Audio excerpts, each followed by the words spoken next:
Everyone's a critic, right? Well, yeah, I guess so. That's why you're watching a horror movie list on critics, but that's by the by. The point is, although we've tried to maintain a degree of honesty and integrity over here at Top 5 Scary Videos, when it comes to giving underappreciated horror movies their time in the limelight, by its nature, the subjectivity of holding a critical opinion is a double-edged sword. Personally, I've traditionally held a few unpopular opinions, films that I thought were awesome that inadvertently got trashed by everyone else, and vice versa. I think some hyped films deserve the praise they received, whilst others shy away from that fact. Hey, look, we're doing it already, aren't we? Let's jump in before this whole thing just gets out of hand. Hello horror fans, what's going on? And once again, welcome back to the Scariest channel on YouTube, Top 5 Scary Videos. As per usual, I'll be your horror host, Jack Finches. Today, we curiously take a look at the top 5 greatest horror movies that were slammed by critics. Roll the clip.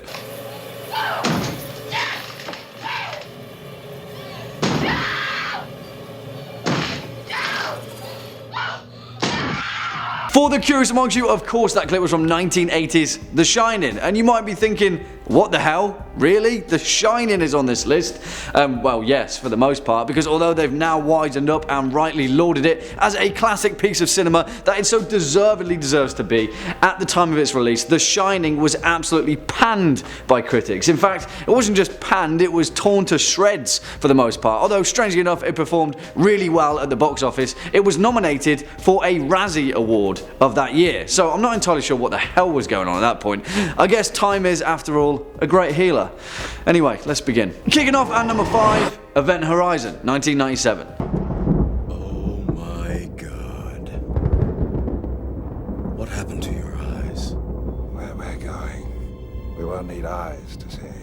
And here we go, what better way to jump into this list than with a film that still doesn't exactly get the recognition it deserves, but hey, like I said, subjectivity, I guess. Now, do you know what was super annoying as to the initial response to 1997's Event Horizon? It was the problem that critics had with Lawrence Fishburne. And are you freaking kidding me? Have you ever seen this film? Fishburne is incredible. Stephen Holden of the New York Times said, and I quote, "This movie is Fishburne's bid to become a sci-fi action hero. This lemon of a movie is not about to catapult him into William Shatner's exalted shoes." Well, guess what, Stephen? One minute he was Captain Miller, the next he's Morpheus. So screw you, dude. How's that for sci-fi action hero? And although we all know and love the awesomeness of The Matrix, that doesn't diminish Fishburne's wholehearted performance in Event Horizon, alongside the resounding Sam Neill, who is reason enough to give this film a second look. Written by Paul Eisner and directed by Paul W.S. Anderson, who hasn't exactly had the hottest track record, but hey, he managed to squeeze out Pandorum and Alien vs Predator. But Event Horizon, which is set in 2047, tells the tale of the strange disappearance of the starship of the same name and the rescue vessel Lewis and Clark, who head out to rescue it. Unbeknownst to them though, they're about to teeter on the edge of all known space and may perhaps be hurtling toward a different kind of sci-fi vacuum of space hell. For all intents and purposes, Event Horizon is a classic ghost ship story, and as far as that narrative trope is concerned, it doesn't entirely do anything new. In fact, 90% of this film is nothing new, and it's only in the final few moments of this film that serve to blow the lid off the whole thing. The parts that aren't new though are kind of goofy and charming in all the right places. You see, this film has a lot of heart to it, and most of the crew scenes during the first third of Event Horizon play out similar to the likes of 1987's Predator, or in some cases, Alien. Yeah, you didn't see that coming, did you? This film is awesome. It is an actual travesty how harsh it was reviewed, and still is to this day. Swinging in at number 4, The Village, 2004. Lucius is outside walking. They're coming. He's inside safe somewhere, please! Close the door! Alright, some people definitely won't agree with this one, but to hell with it, I'm on a roll. M. Night Shyamalan is a divisive filmmaker, and particularly after creating one of the most brilliant horror movies at the turn of the new millennium with 1999's The Sixth Sense, it was difficult for his following cinematic entries to not get scrutinized under the microscope. Perhaps the most unexpected reception of his following horror entry, The Village, was that for all intents and purposes, it isn't exactly a horror film at all. I mean, it is a horror film which features some of the most expert suspense building of the past decade, alongside some absolutely mesmerizing costume design, and don't even get me started on the level of acting performance involved in this film, but that's not the point of it. The Village is a love story, and critics didn't understand that because they thought, hey, what the hell, this is meant to be a horror film, we're not used to reviewing horror in a different form, so it must be trash. Well, I say forget about that and broaden your horizons. The Village is awesome. Written and directed by M. Night Shyamalan and released back in 2004, it's important to note that this film is a PG. Yeah, that's right, a PG horror that isn't really a horror made its way onto our list. Who would have thought it? But the point is, it can get away with it because The Village doesn't rely on gore or explicit horror to build its hauntingly beautiful world. Instead, it relies on themes of isolation, survival, the price of love, human strength, and a world that you must pay the price to inhabit. I mean, if you've gone this far without ever seeing The Village, I'm not going to be the one to spoil it for you because that's a feat in itself, but as is tantamount to Shyamalan's work, this film obviously features one hell of a narrative twist, and it works. And the point of the entire movie relies on the twist if you see it as a love story, but not in the conventional sense. The price of love, the lengths that a misguided society will go to protect its loved ones. That's what's scary. Also, Joaquin Phoenix, Bryce Howard and William Hurt are phenomenal in this film, as is the entire cast. They are reason enough to watch it, so yeah, there you go, The Village. It's fantastic. Next up at number 3, Angel Heart, 1987. Well, you know what they say about slugs. No, what do they say about slugs? They always leave slime in their tracks. Okay, tell me, please, how do you take a film with Robert De Niro, one of the finest actors of all time, alongside Mickey Rourke, of all people, in perhaps one of his finest roles up until The Wrestler, and let a bunch of critics then tear it apart? Well, yeah, exactly. That's what happened with 1987's Angel Heart, and although of recent times they've wisened up to the fact that this film is freaking awesome, still, we can't let them get away with it scot-free, can we? The fact of the matter is, Angel Heart is such a good film that its expertly fueled torrent of neo-noir horror goodness fully delivers scene after scene, and with two of the finest actors going, filling up 90% of this film, that should go without saying, really. This film is relentless in terms of performance, and it's worth watching just to see Mickey Rourke do his thing. Written and directed by the legendary Alan Parker, the man responsible for 1999's Angela's Ashes, which is also one of the most heartbreaking films I've ever seen, Angel Heart is a horror film like no other. It tells the tale of a mysterious man named Louis Cypher, played by De Niro, who hires a New York City private investigator, Harry Angel, to track down a man with amnesia.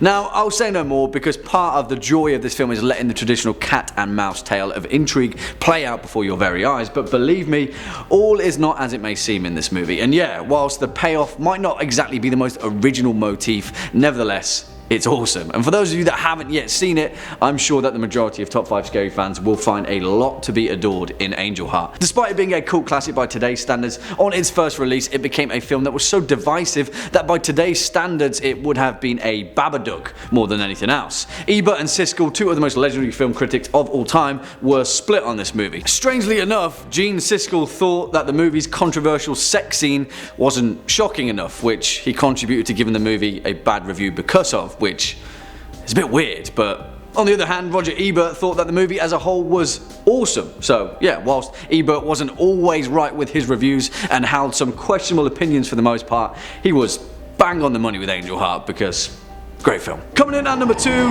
Friday the 13th, 1980. I think we better stop. Please? And we knew that it was only a matter of time before something like this came gnawing and clawing from the woodwork of horror reality. We mentioned previously that time is a great healer, and perhaps that's why we can now look back at a horror classic like Friday the 13th and understand it as a piece of self-referential cinema, one of the many that heralded the dawn of a time where the tone was shifting and horror was getting a taste of the new blood. Now, it's no secret that John Carpenter's Halloween got steamrolled by critics for the most part, with only a few choice voices giving it the Hitchcockian credit it deserved, as well as noticing its importance in the new grounds of cult horror. But when you compare it to Friday the 13th, holy moly, compared to Friday the 13th, Halloween may as well have been Citizen Kane, because never has a film been so slammed by critics but then somehow managed to maintain its place in the hallowed halls of horror cinema, and we have to ask ourselves, why is that? There has to be a reason why Friday the 13th is so iconic, right? If it was just a trash film, we have to understand why critics came to that conclusion. Written and directed by Sean S. Cunningham, who Gene Siskel described as one of the most despicable creatures ever to infest the movie business. Wow. Friday the 13th didn't exactly do anything that Halloween didn't ever do. We've spoken at length about why the importance of slasher horror emerged during the late 70s, and for all its narrative faults, Friday the 13th is perhaps the most visceral depiction of what slasher cinema set out to do, which is be a film about a killer roaming around Camp Crystal Lake with a group of teenagers trying to survive. Hey, let's not beat about the bush, that's what slasher cinema is, like it or not. The fact that critics at the time felt personally assaulted by the depiction of Friday the 13th only served to prove that point. I mean, also, we've not yet addressed the fact that this film gave us Jason Voorhees and served to contribute madly to the slasher genre as well as horror cinema as a whole. Also, as a bonus, I think Marcus Nispel's 2009 remake of Friday the 13th may perhaps be one of the best horror remakes of recent times. And the critics' response to that movie is something else entirely, and I think it pretty much proves the entire point of this list video. And finally, coming in at number 1 spot, The Thing, 1982. Anyone messes with me and the whole camp goes. Come on, child, burn me. Jeez, it pains me to even put this one here, but I have to, because nothing sums up great horror movies that were slammed by critics more so than John Carpenter's The Thing. Now, if you're asking me, this film may perhaps be the finest horror movie ever made, if not one of the finest films ever made. Horror be damned. Truth be told, there perhaps isn't any other film that could fill our number 1 spot here, because when we're talking about movie critics getting it wrong, they've never been more wrong than with John Carpenter's The Thing. Roger Ebert, who I said previously rarely got things wrong, definitely got this wrong. He described it as just a geek show, a gross out movie in which teenagers can dare one another to watch the screen. Ouch. That one hurts. Others called it the quintessential moron movie of the 80s. I mean, if that's the case, I'll be a moron. The Thing has been described as bereft, despairing, nihilistic, and boring. Boring, really, boring. I mean, how can you possibly call this film nihilistic? If it was nihilistic, McCready would have never done what he set out to do. This film was the most hopeful film ever made, damn it. Do you know why? Because if you were part of a research crew stranded in the Antarctic with an alien parasitic lifeform pretending to be your only friends in a 1,000-mile radius that wants to eat you all alive, and then after you've burned the whole damn way station to the ground to try and survive, the only optimistic thing left to do is drink a glug of whiskey, wait here for a little while and see what happens. And that's without us even getting into the onset deep seething paranoia of that closing scene, because I'm not entirely sure if any other scene in horror cinema has been analysed as much as Childs and McCready trying to figure out what the hell is going on. It pains me to say it, but I think the fact that this movie got panned by critics served to temper its true greatness in the long run. It took an entire audience to say, what the hell are you guys talking about? This film is fantastic, to highlight the fact that cinema as an art form is subjective. We don't all have the same taste, we can't all get it right all of the time. Sometimes things get missed, sometimes they get waylaid, and sometimes people think John Carpenter's The Thing is a bad movie.